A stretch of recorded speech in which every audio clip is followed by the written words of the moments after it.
it's good to get that measurement first. Otherwise, you may have to figure out when it's on whatever you have it on, and maybe shift it left or shift the hub left or right.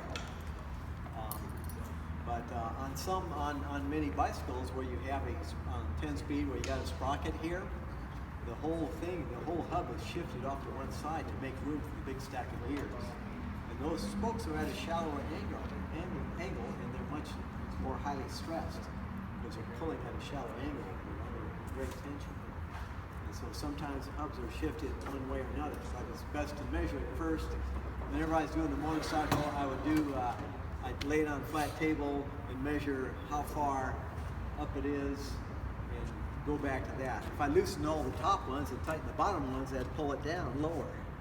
If I did the opposite, it would bring it up. So you need to get that measurement first. Well, it's good to make a measurement. And so when it's assembled, like if it's a motorcycle or something, when it's assembled, you want the thing to be right in between four tubes or whatever. All right, so what I do is I look at the threads and I count the threads and I say, I'm gonna go turn each nipple 2 threads from the end. And that gets you off to a really good start. And you just go around the circle and figure, okay, I'm gonna leave 2 threads showing. Then you get off to a really good start that way. And it doesn't wobble up and down when you spin it. And it does a pretty good job. So everybody, that makes sense to everybody? It's kind of fun, if you ask me. It's a challenge. You may find you have to sit there and think. This one's pretty easy. The Cross 2 is a little trickier. You may want to take a picture of it first if you got a phone, camera phone or something. So do you have a tool type? Yeah, I do have some spoke wrenches.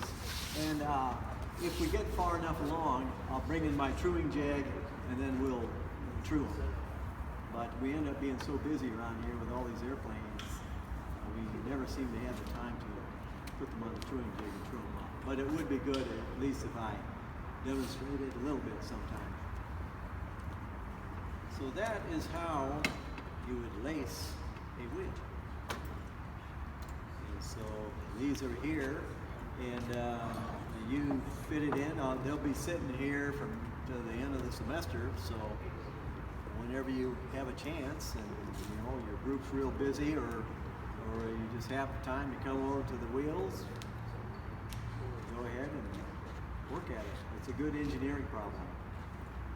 And I look at spoke patterns all the time. There are many, many different patterns. I went to when they had that Guggenheim Motorcycle Museum in Las Vegas. I went there and I looked at every single spoke pattern and every spoke and every wheel and every motorcycle because it interests me. I just look at different patterns, see how they've done it. And then you look at some of these fancy BMW motorcycles. They got hubs coming out this side of the flange, going to the opposite side of the wheel. You got a different way. You could actually change a spoke without even, taking the wheel off. Many, many different patterns. Lots of clever ideas out there in the world of engineering. So that's a Cross 1 pattern. I recommend you start with this. If you'd like to challenge yourself more, get the Cross 2 pattern. If you want more, I got more motorcycle wheels sitting around. And there's a third one sitting up on top there. So that is something fun to do. Now, we're going to do shimmy dampeners.